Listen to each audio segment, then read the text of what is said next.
This is your guide to book publishing.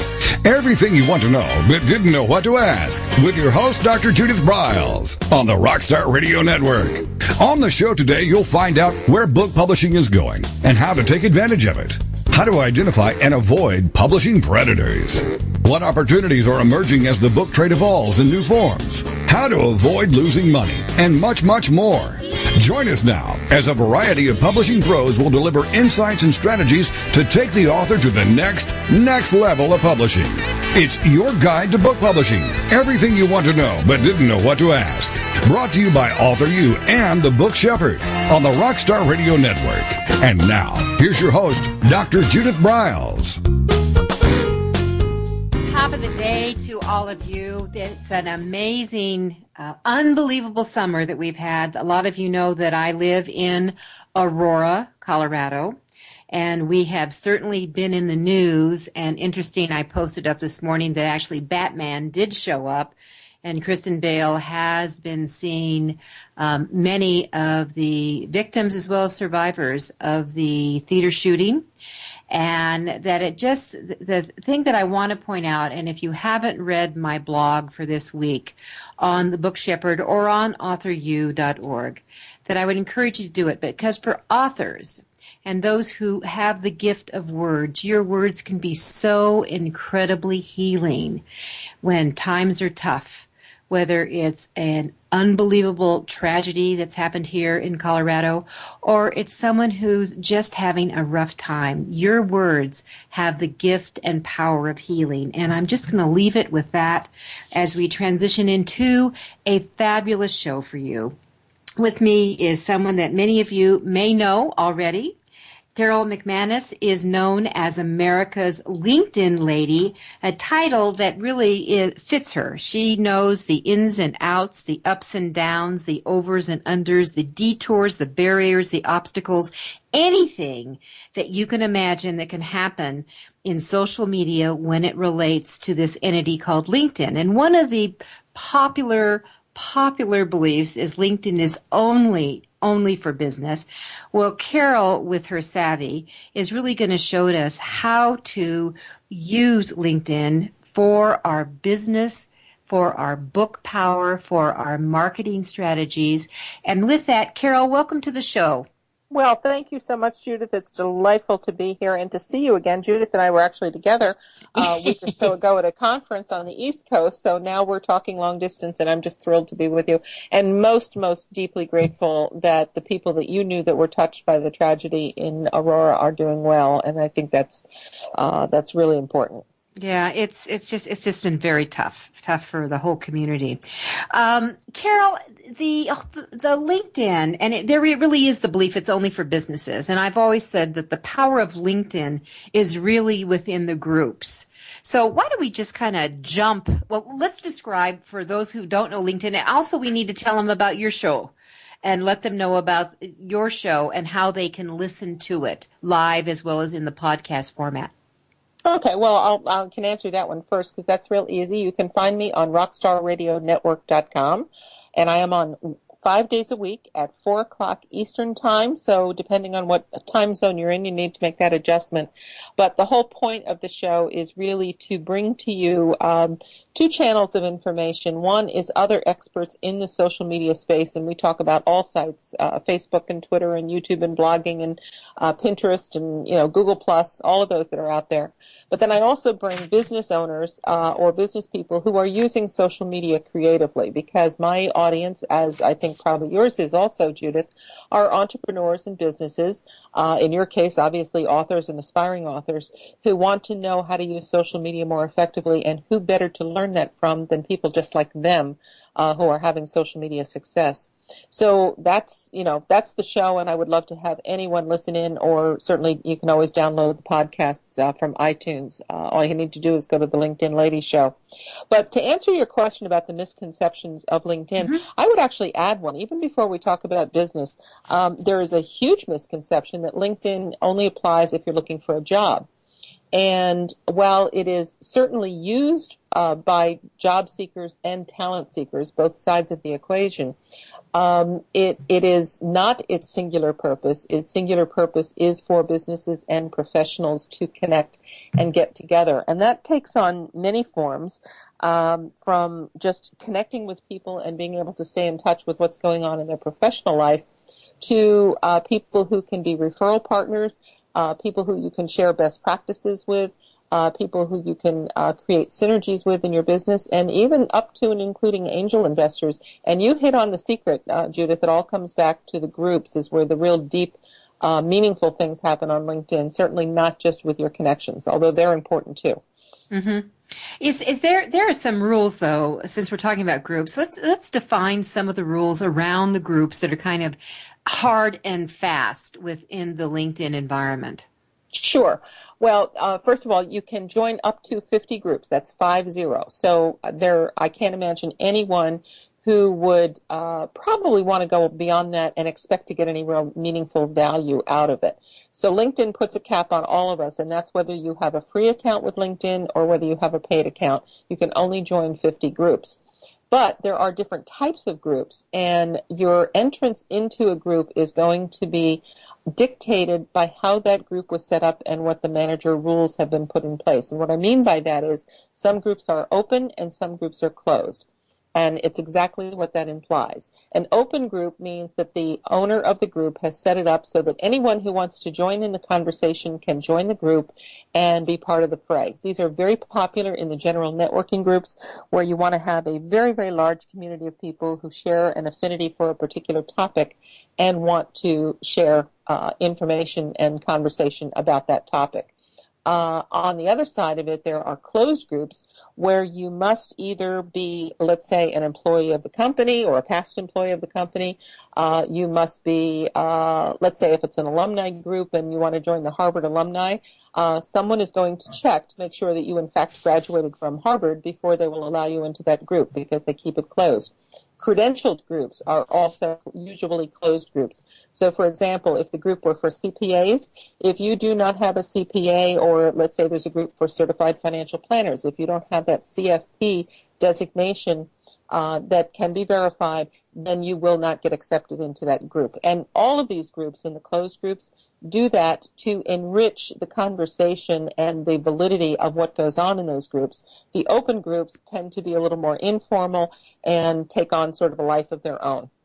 So is there a either or, and then also I have another question. If you have maxed out your 50 groups, but by the way, I have, that if you max out your 50 groups, that you want to go in and start deleting, and that's, you and I had a conversation yesterday, and I'm having a challenge pulling out of some of the ones that I'd like to open up other avenues.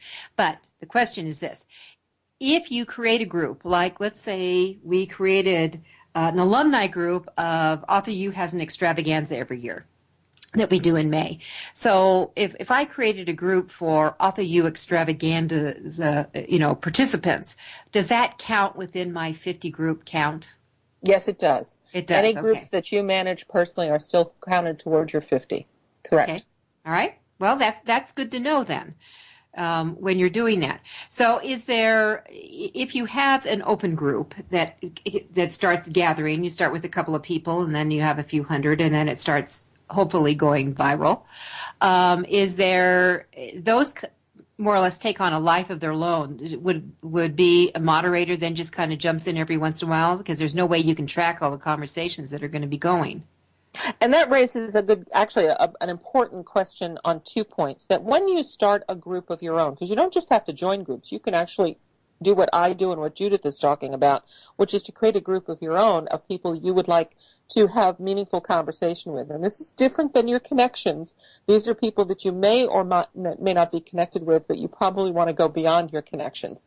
But as the and there's a couple of different names. They call it the owner of the group, the manager of the group, or you use the word moderator. They all sort of say the same thing. They're all the same, right? Right. It's all really the same thing. And the answer is, at the beginning, you really have a responsibility to monitor and stay in the conversation, to sort of guide it, number one, to set the ground rules of, and I'll say the protocols of what proper conduct is. And here's an example of that. There are groups that I belong to that absolutely have a hard and fast rule that you cannot sell or promote your business within the group. And so if you're going to set that kind of a rule, then someone has to moderate that to make sure the behavior is enforced. I'll give you a different example. I moderate several real estate groups, and one of the rules is this is not the multiple listing service. This is a place to talk about your expertise and about things that might be interesting about your area, questions or best practices that you want to share, getting ideas on how people are marketing in other parts of the country. All of that is fair game. But I really don't care about your new 3-bedroom, 2.5-bath townhouse, on the golf course. That's what the multiple listing service is for. So, once you set a rule up like that, it's the responsibility of the moderator to set the tone and to pay attention to that. But back to your question, Judith, more specifically, once the group starts to grow and really gets its what I call rhythm, where the conversation, people are used to the rules, you will always have people who will come forward and be the I don't want to say group leaders, but sort of the pace setters, maybe is a better word.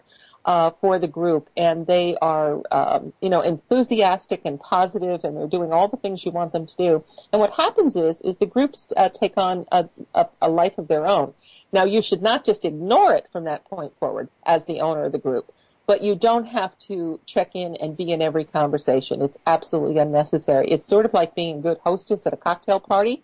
It's your job to make sure everybody is having a good time. They have a drink in their hand. They know where the food is. You introduce them to a few people, and then you move on, and you help some other people, and you circulate. That's really the role of the moderator, is to be the cocktail hostess.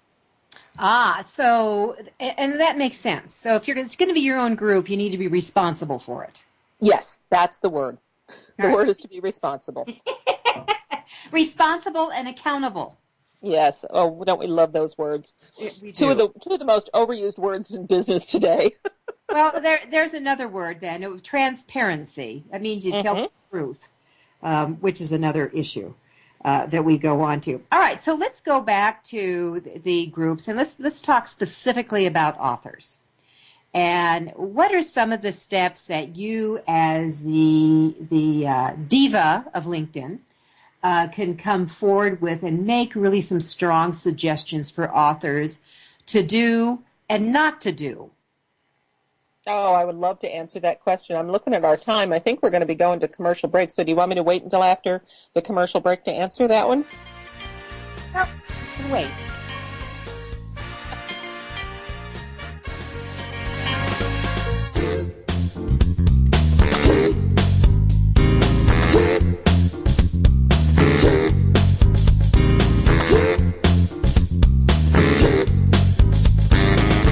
This is your guide to book publishing. Everything you want to know but didn't know what to ask. With your host, Dr. Judith Briles. And we'll be right back with more great information right after these on the Rockstar Radio Network.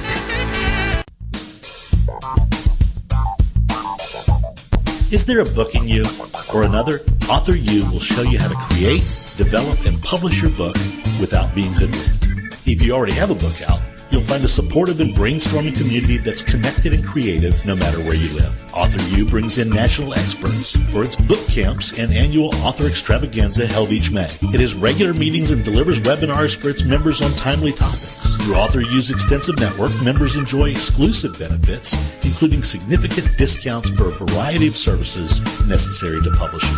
The Resource, its online book publishing news magazine, is content-heavy and it's free. If you want to create a book that has pizzazz, punch, and panache, Author U is for you. If you're a hobbyist or a casual author, it's not. Join Author U today through its website at authoru.org. Follow Author U on Twitter at AuthorU and on Facebook at Author U, where timely author and publishing tips and articles are posted daily. Author U, where the author goes to become seriously successful.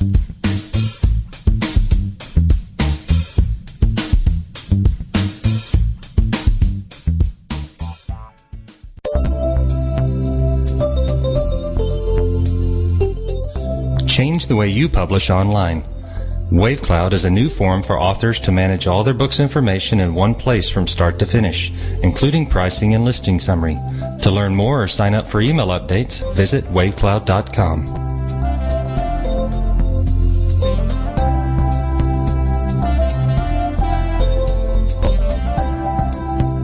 Every picture tells a story.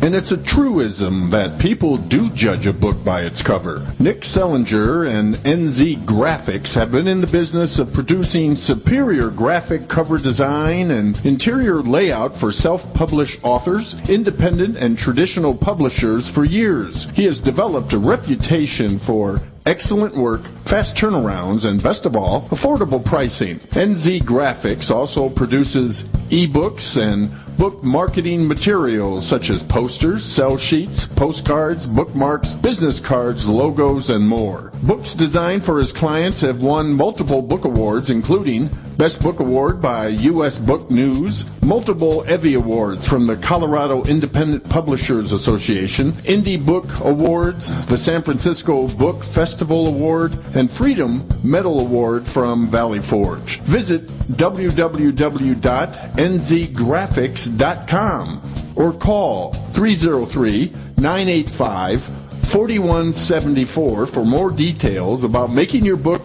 the success it should be. Mention that you are an FOJ, friend of Judith's, and that you heard about NZ Graphics on your guide to book publishing.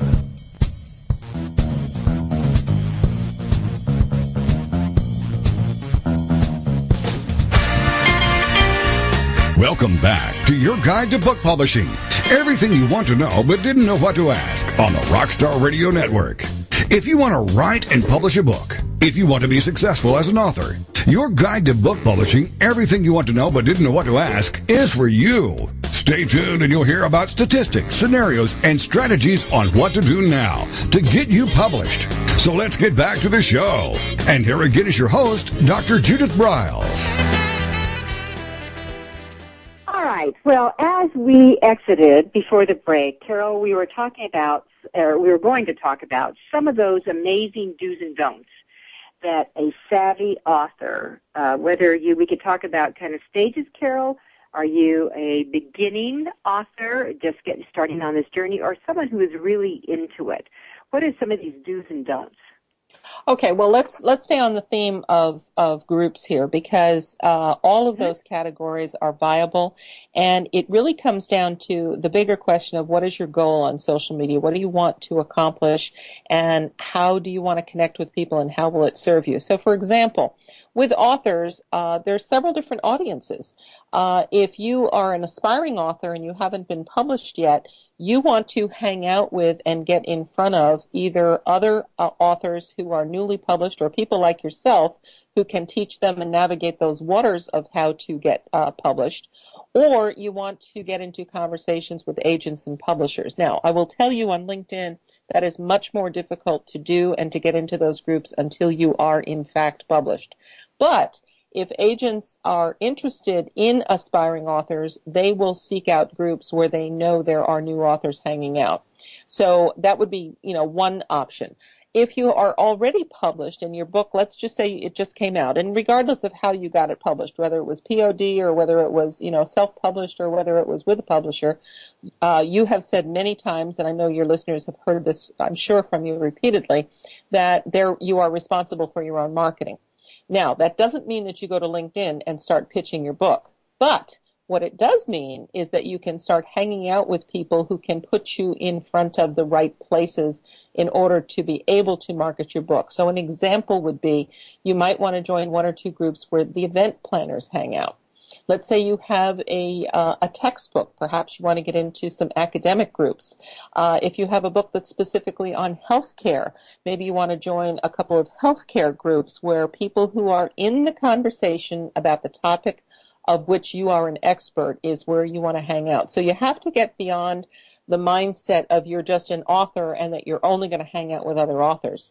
Having said that, a fabulous place and types of groups to join is to actually join some author groups. And these take on many different forms, and I'm sure you've already done your research, Judith. There's many of them out there. And some are really almost like mini book clubs. where they just, talk about books and writing. Others talk about skill and, how do you deepen character, what. Well, there are a variety of publishing, which I do know a little bit about and explored, and some of them are very genre-specific, like children's books, romance books. And also they're chatting up about what's going on in their communities. They're seeking help. Some of them are specifically about, hey, does anyone know, for example, I had something come up about a couple of the publishers that I have on my publishing predator list. And says, anyone published with this person, can you make any comments? And then the slew of comments start coming in about them, the pros and cons. Or I'm going to publish my first book, and I want to offer some help, and then you'll see a lot of comments. So there's a variety of things that will come along, whether it's a how-to, how do I do it, or it's very specific. I'm in this area, and they do. You'll read about people who have made enormous successes. In maybe in an ebook strategy that they did, and they have a romance book or a women's fiction book. Well, that will be in that kind of a group that they can share with the group. So number one, they all feel great about what happened, and maybe that could be me too. But also then the question starts: so what steps did you take to make this happen? So it becomes that informational sharing site. And that goes back to what I call affectionately best practices. How can we learn and help each other? Because one of the great things, and you know this certainly better than I do, one of the wonderful things about being around authors, it's a very giving, supportive community. And authors are always willing to help other authors, especially those who are already successful, know how hard it is, to get started, and they are very inspirational to aspiring authors. So I love that. Hey, I learned a trick on how to use, social media, or this is what I'm doing on Twitter to get the word out, or here's something that I'm doing. I'm taking snippets from my book and I'm putting it on my blog post. I was coaching an author not too long ago who's very good on Facebook, doesn't like Twitter, and has a profile on LinkedIn, but said, what else could I be doing? And I said, you are such a great storyteller verbally, because I've heard him speak. I said, why don't you get a little flip cam and do little snippets of yourself, because he's also a historical fiction writer, so he does a lot of research. And I said, do these little 1-minute, 2-minute vignettes of you when you're out doing research, when you're at a specific location, when you're musing, when you're sitting in front of your computer, what's it like a day in the life of a writer, and put them out there as 1 or 2 minute little vignettes on YouTube. And he was just so excited about this new idea of how he can connect with potential fans and let them know about him and his thought process and the craft of writing. And this just happened recently, so that's his new venture. But those are all the kinds of great discussions that take place. Just as a matter of interest for your listeners, there's over 1,365,000 groups on LinkedIn. So the probability of you finding 50 that are right for you is very, very likely. And if it doesn't exist, again, then option 2 is to go out there and start your own group. Well, I think actually it is a good idea for an author to start their own group. I mean, that would be one of their 50, because they're going to develop fans that people want to start to follow them. And I would, or advice. I have one client, for example, book shepherding client, who is a really extraordinarily successful in turning companies around that are in deep financial doo-doo. And that it makes all the sense of him having his own failures not an option business group. Oh, I love that. And I totally agree with that. Yeah, absolutely. Because now, and the other thing is, when you are the manager of the group, you own the destiny of that group, and you can set the tone. And while you're not selling and pitching your own services and promoting to be offensive to people, because those are protocols and behaviors that are just really frowned upon within LinkedIn in general, and certainly in most groups. There's a few groups that I belong to that do encourage promotion, but everybody knows that, and that's the tone of the group. But most do not. So, but if you own the group, just by the fact that you're the leader of the group, that is a form of selling, of gentle persuasion, to let people know who you are, what you're about, and why they want to connect with you. And in our case, the discussion we're having, why they want to go run to Barnes & Noble or Amazon and buy your next book. So. Well, I think that also does make sense for your own owner, for the owner of the group, to, if they are doing any special workshops or they're doing any special events that other people are within the group would naturally want to know about or hear about. I think it would be a misservice not to tell them that you've got something going on. So there's that fine line. Yeah, and I agree with that. Yeah. I agree with that wholeheartedly, and I didn't mean to misspeak. When I say pitching and selling, that's like hire me, come, use my services, buy my products. With the type of group that you were talking about for Author U, that's entirely different because that's a community around the event.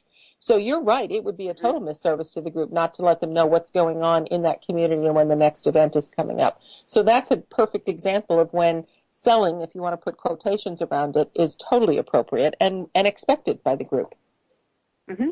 So it's just kind of a dedicated time. Do you have any stats, Carol, on how much time people spend on LinkedIn?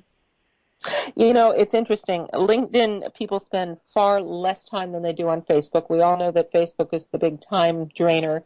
The current stats are somewhere around 8 hours a month, and that's the average of, over 850 million people. So you can imagine there are people who are obsessively on LinkedIn at one end of that scale and others who probably log on once a week for 20 minutes or so. So there's a big variation. On LinkedIn, sadly, most people are only on LinkedIn on average. The last hard number that I saw was only about a half an hour a month.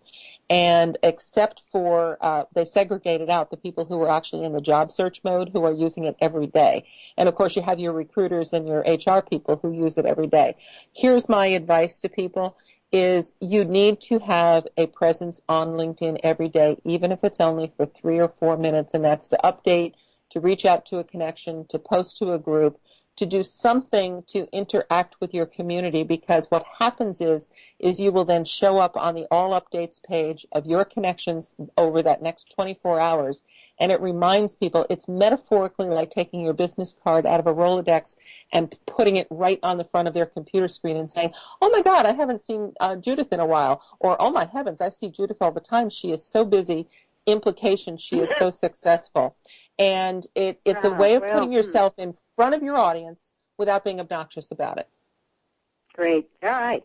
So we're coming into our bottom of the hour break, but I think that one of the things that it's important to talk about is really how to be really effective in using that. And I wish for me, because I live on Hootsuite, the only way I can manage 13 different sites that I'm involved in to do it. I wish there was some way that you connect with, go into LinkedIn, subset it, get into your group that you could put stuff up on. That would be the ideal thing to me.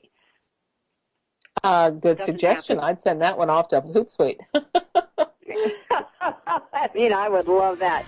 All right. With me is Carol Mcmanus. We're talking LinkedIn. When we get back, we'll look at more of these do's and don'ts. And how do you know what groups to join? Just a little bit more information on that. You're listening to your guide to book publishing.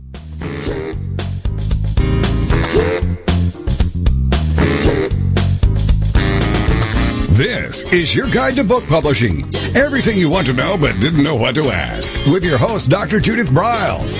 And we'll be right back with more great information right after these on the Rockstar Radio Network.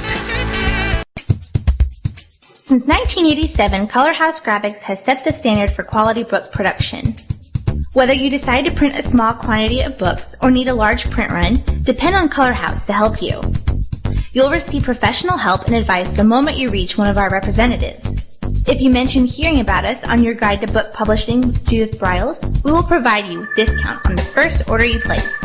To speak with a project manager, call us toll-free at 800-454-1916 or visit us at www.colorhousegraphics.com.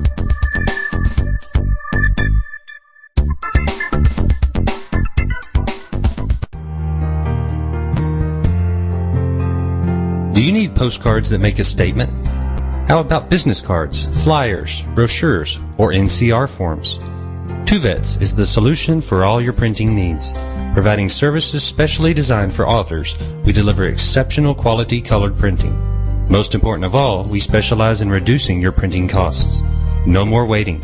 No more standing in lines at your local printer. Online proofing. With our pricing tools calculator, you can get instant quotes on all your printing products, as well as shipping rates all over the United States. Just a few clicks of the mouse and you're on the way to discovering how easy and convenient online color printing should be. Contact our friendly, human account representatives. We recognize that you want answers, not voice prompts.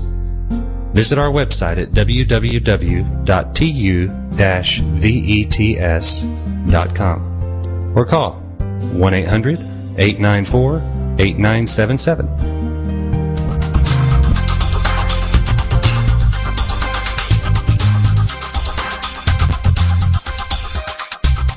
When Ned Thompson and Harry Shore started Thompson Shore in 1972, they believed employees with great character would make up the best company.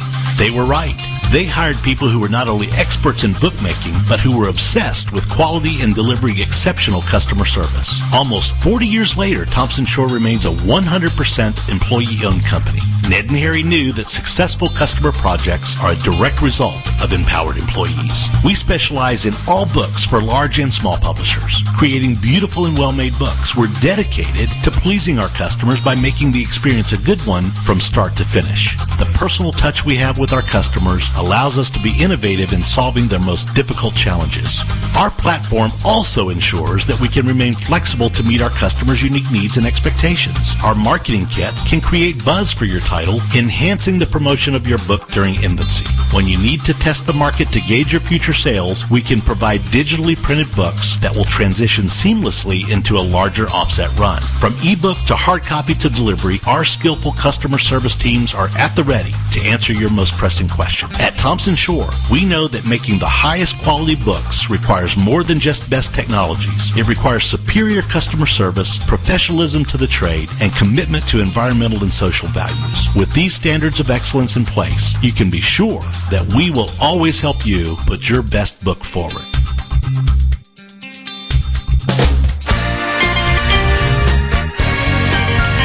Welcome back to your guide to book publishing. Everything you want to know but didn't know what to ask on the Rockstar Radio Network.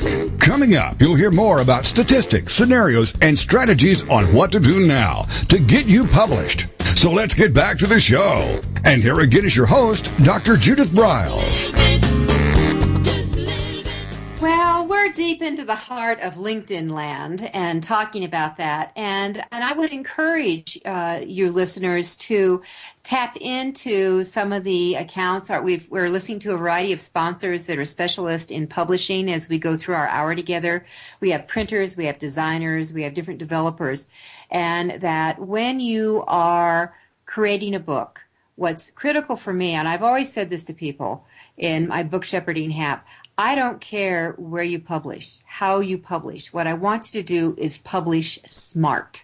So you need to understand the dollars, the cents, and the sense of publishing. And you need to understand the hiccups, the do's and don'ts, what'll get you into trouble, where it's going to cost you more money and not, so it matches what your perception and your vision and your passion is about your book. So the sponsors that we have throughout this hour all will be part of that vision process with you and make sure that you create a book that is high quality, has integrity, and is really what you want.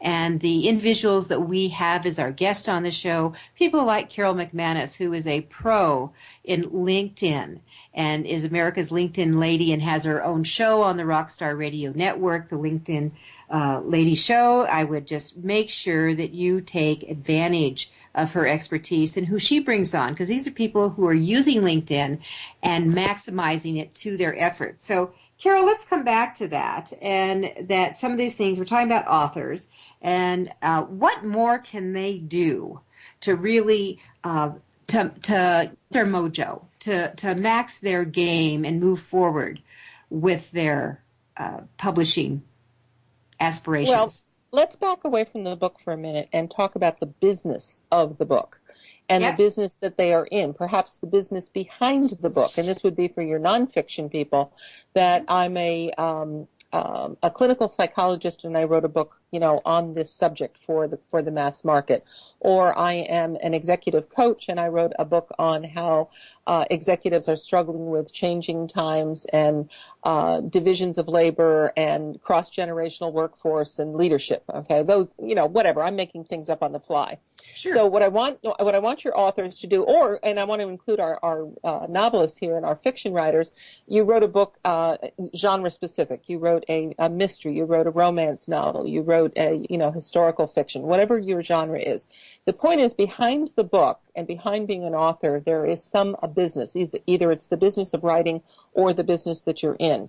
So think about that and how LinkedIn and the various groups within LinkedIn can serve your business, which secondarily will serve the promotion and the sales of your book. So let me give an example as groups. One of the things that I don't like that LinkedIn did about 6 months ago is they used to categorize the groups. So that you could sort of think about what are the different types of groups that I should belong to. And for a lot of reasons, probably mostly good reasons, they did away with those categories because they found that most people weren't using them or they were using them improperly and they weren't getting found. But I still talk about them when I speak and when I'm in front of groups because it helps you organize your thoughts about who could I associate with and hang out with. If you think of LinkedIn as your virtual networking event, we all go to something. We go to the Chamber of Commerce. We go to a BNI meeting. We go to a church social. We all network somehow with real people in real time. People. So here are the 6 categories that used to be listed, and I still want you, and hopefully your authors, who I know have a pen and pencil at hand, can write this down.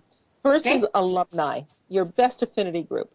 Wherever you went to school, join those alumni groups. They're very, very active. It doesn't have to be a big university. It can be a small one. Again, if you went to a small school and they don't have an alumni group, start one. Because people who have that affinity of that same college love to connect with other people. One of my biggest pieces of business last year was with an American University grad who thought it was so cool that I went to AU. This person graduated 20 years after I did. They didn't know me, but because we had that on our profiles, it drew us together. So that would be number 1. Number 2 is corporate. Think of where you have worked in life, not just now, but in the past.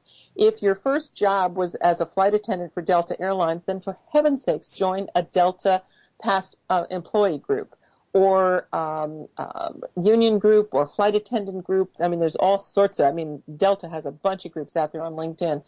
Again, just an example, if you worked for IBM in your past life, go join an IBM group. Again, you have an affinity with people who speak your language because you both got your paychecks with that same logo on your pay stub. So there's a reason for people to want to reach out to you. And again, they don't have to be people. This is where groups serve beyond connections. The people who were your colleagues, who you actually worked with at the time, are people you'll probably be connected with. But there's a whole slew of other people who work for the company who you didn't have that close connection with, but still worth knowing. So that's number 2. Number 3 are conferences, and your Author U is a perfect example of what I'm talking about here. When you attend a conference, and it can be anything from a closed registration-specific conference like Author U, or it can be an open conference like you went to Comic-Con, which was in the news here just last week, so I happen to think of that one. Or you went to a conference for chiropractors where you are, dealing with all people who are peers in the industry. There's this desire now, and LinkedIn is being used as a very effective platform for those people to continue the conversation once the conference is over. And these are sometimes organized by the conference promoters. Often they are not. And the reason they're so effective is because, Judith, when you go to a conference, you can't possibly get everybody's business card. And the promoters of the conference are not going to give you a list of everybody's email addresses. So a group on LinkedIn is a way to continue that conversation of something that you all had this group experience and this common interest in. So that would be number 3. Number 4, a huge one is nonprofits. Very, very big on LinkedIn. So if you're active in the Heart Association, if you raise money for Habitat for Humanity, if you we could name nonprofits forever, but the affinities there are huge. These people, obviously the conversation is mostly about fundraising and about events. However, these are real people who have other things that they do in their life besides the nonprofit.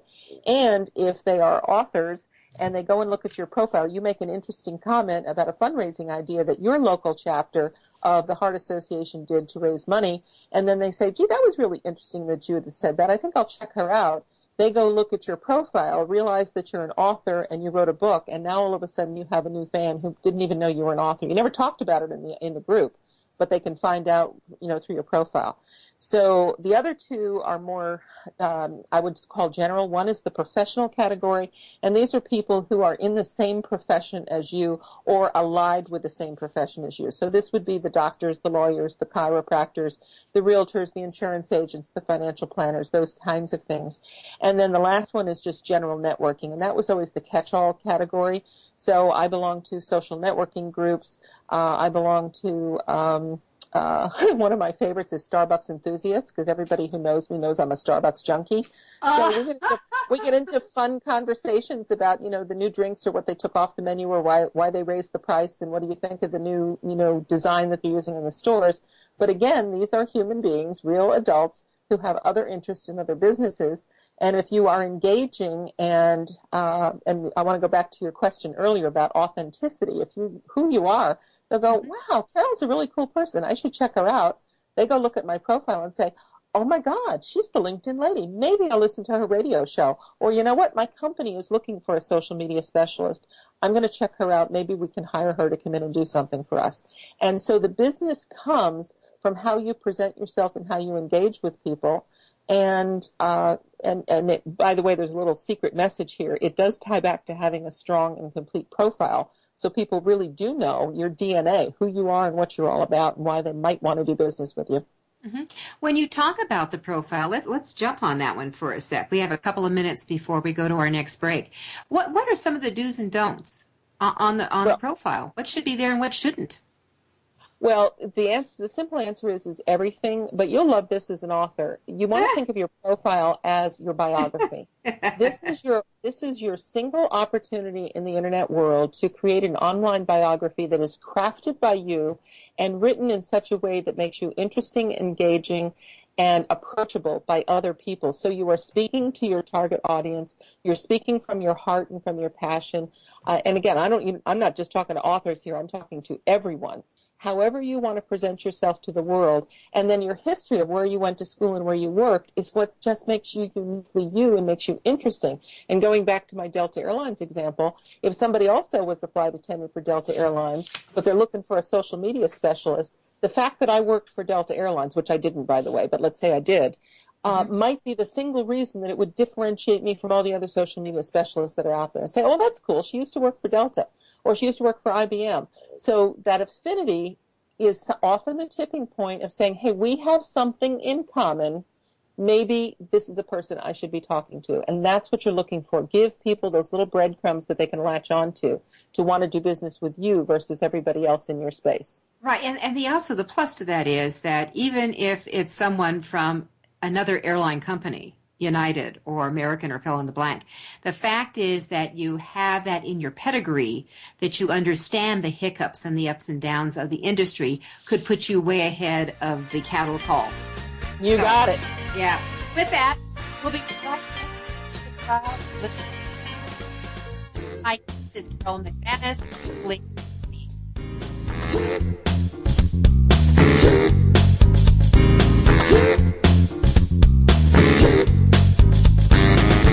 This is your guide to book publishing. Everything you want to know but didn't know what to ask. With your host, Dr. Judith Briles. And we'll be right back with more great information right after these on the Rockstar Radio Network.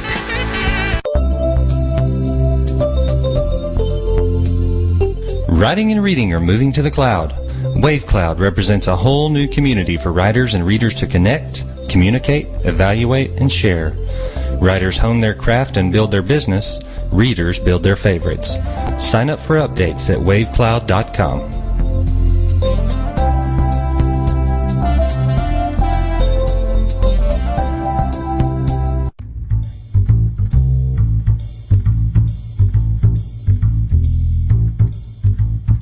The book shepherding concept is simple. The publishing world is changing, and so must you.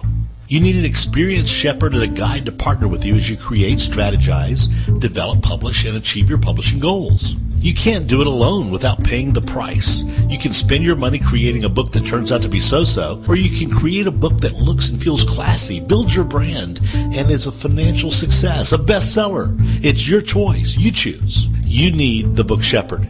Publishing is riddled with obstacles, sometimes nightmares for the author. You don't need problems. You want solutions. Dr. Judith Briles will shepherd you through the maze and the chaos. At times, she's had to step in and rescue a book that has been sabotaged by a publisher or by a publishing service provider or sometimes even the author themselves. Judith Briles is the book shepherd if you want to create a book with no regrets. Give her a call today, 303-885-2207. That's 303-885-2207, or email her at judith@briles.com. By the way, Briles is spelled B-R-I-L-E-S. Follow Judith on Twitter at My Book Shepherd and on Facebook at The Book Shepherd.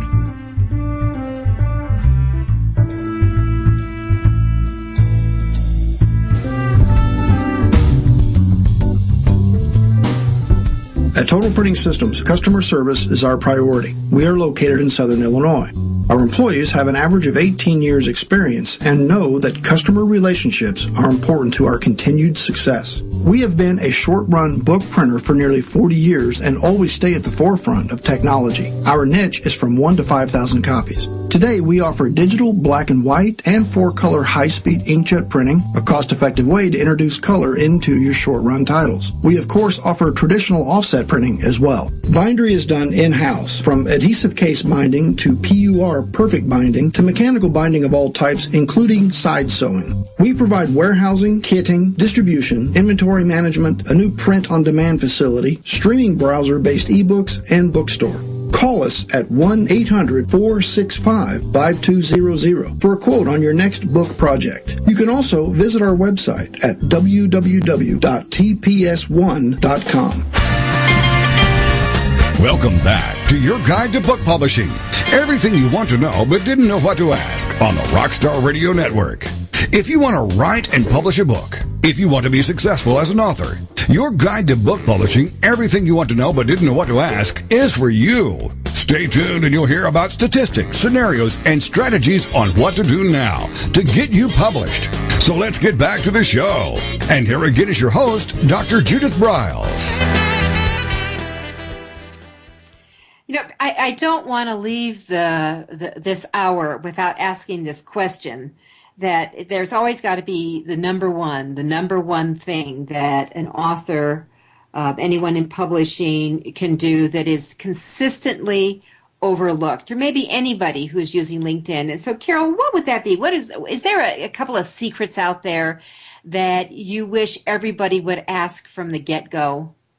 Yes, and I have my own personal favorite. Well, I have one and 1.5. So let me give 1.5 or 1.1 first.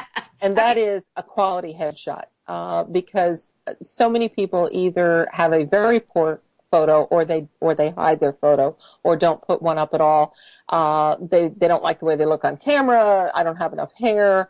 I'm 20 pounds heavier than when people remember me. And the answer is hogwash. You are who you are. And people are connecting with you as a human being.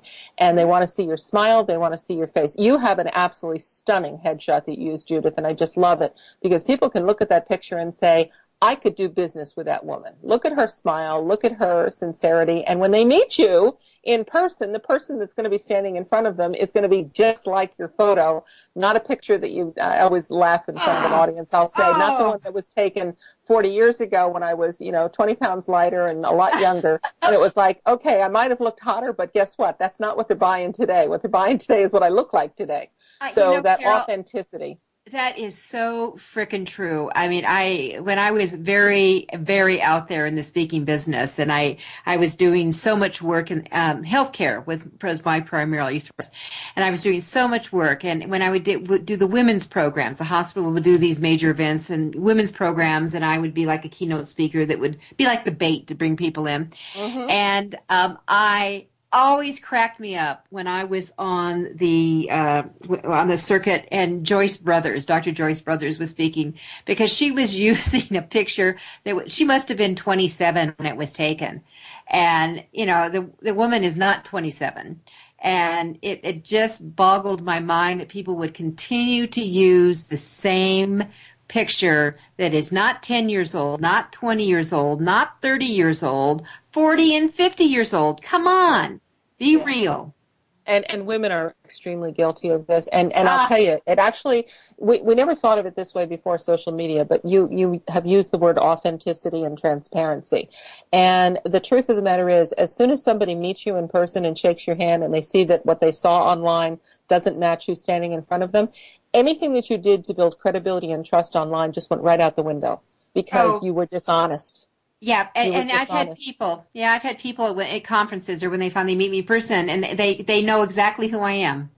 Because and the picture that I used was for everyone was taken. I was on a cruise a year ago, and it was just a casual shot, and it was fine. And so we just use it. But and it's wonderful. But back to my number one secret, because that was 1.1. That was so one. Yeah, or 1.5, whatever. That was sort of that was the other one. But okay. Here's the really important one: is on your LinkedIn profile. So I'm saying this a little academically for anyone listening, because I want you to go to your profile and look at that, what I call real estate, right under your name. So you have your photo, your name, and then there's some space under your name. If you do nothing, it's referred to, by the way, in your edits as your professional headline. So when you're editing in that space, it's professional headline.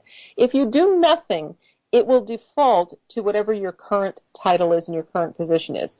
So for a long time, mine said founder and CEO at Why Wait for Success. And under my name, it said founder and CEO at Why Wait for Success. And I finally figured out one day, well, number one, I'm wasting real estate because an inch below on the screen is the exact same thing under current. So they're going to see it anyway. But more importantly, if they see Carol Mcmanus and founder and CEO at Why Wait for Success, is what on earth does that mean and why do I care? So being the marketer salesperson that I am, I said, okay, I'm going to recraft this and I want to speak to people, and my goal is what we all know is referred to as stickiness on the internet in general, but specifically on LinkedIn. I want them to, because they're going to flash in a nanosecond. They're going to look at your photo, look at your title, and then look at what's on your professional headline. And you have an instant for this person to say, gee, that's interesting. Maybe I will check this person out further. And you want them to scroll down and stay on your profile and learn more about you. So mine now reads, consultant to businesses and entrepreneurs to grow profitably using social media and contemporary marketing. And that single sentence accomplishes four things. Number one, it tells people what I am. I'm a consultant. It also identifies who my target market is, entrepreneurs and businesses. Why should they care? Because I want them to be profitable. And what's my area of specialty is social media and contemporary marketing. So a person can look at that before they ever scroll down and say, I need a consultant. I'm an entrepreneur. I certainly want to be profitable and have a successful business. And I know nothing about social media. Maybe this lady can help me. And the goal is to get them to scroll down. So in your case, and I actually have your profile open, you haven't done it in a different style, but it accomplishes the same thing because you used the vertical line, which is a very popular way of doing this, but you went beyond founder and CEO at Author U. You have that, founder, author U, and the book shepherd, book coach, author of 30 books, writer, editor, entrepreneur, and business owner. So what you've done is you've made it front and center. This is who I am. This is the value I bring. And if you are looking for these services, maybe I, Judith Briles, can help you. So your style is different than mine, but it works. Go ahead. I just changed it. Did you really?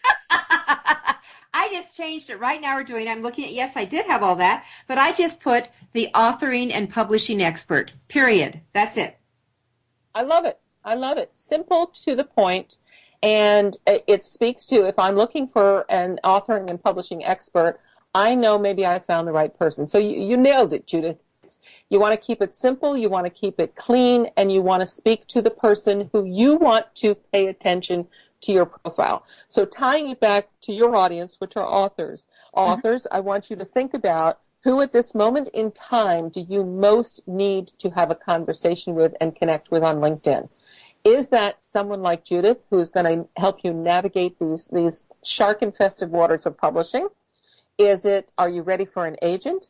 Are you looking for marketing expertise? Are you looking for someone to help you with social media? Are you looking for angel investors? Are you looking for someone to co-author your next book or someone to promote your book? Or are you looking for event planners or HR people to bring you in to speak on the topic of your book? So again, I just threw out a whole bunch of options there. There are many, many more.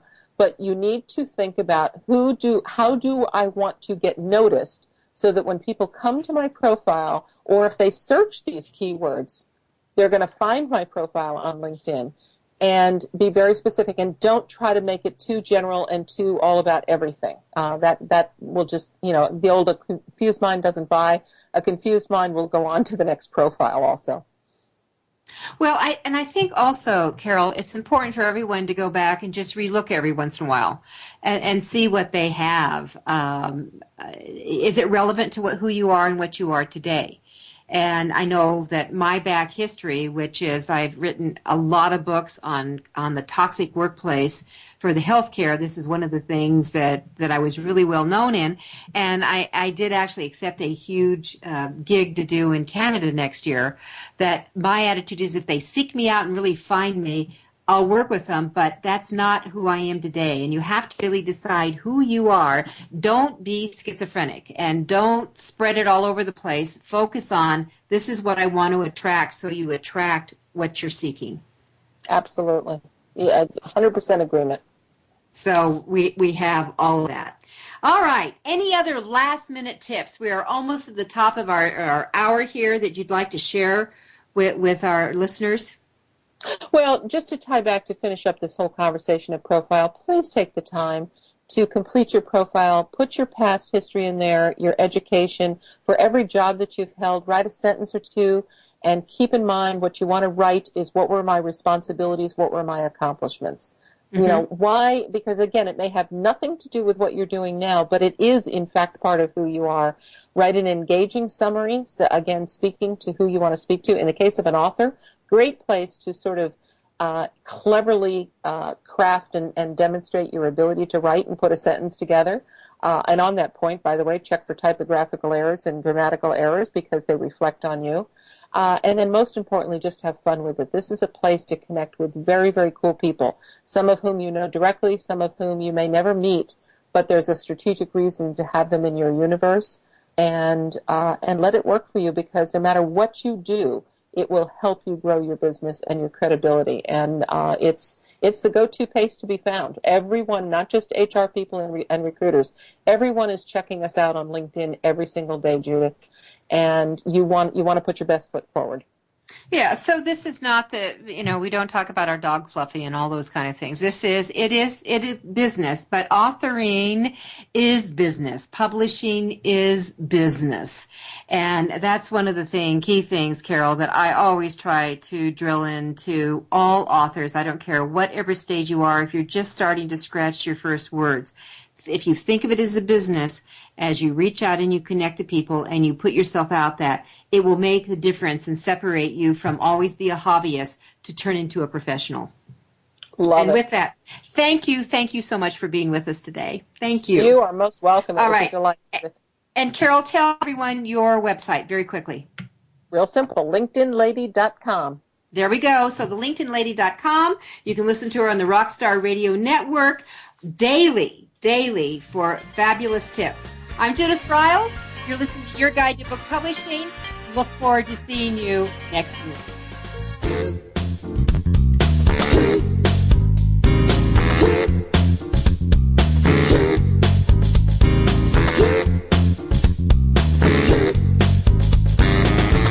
Thank you for being a part of Your Guide to Book Publishing. Everything you want to know but didn't know what to ask.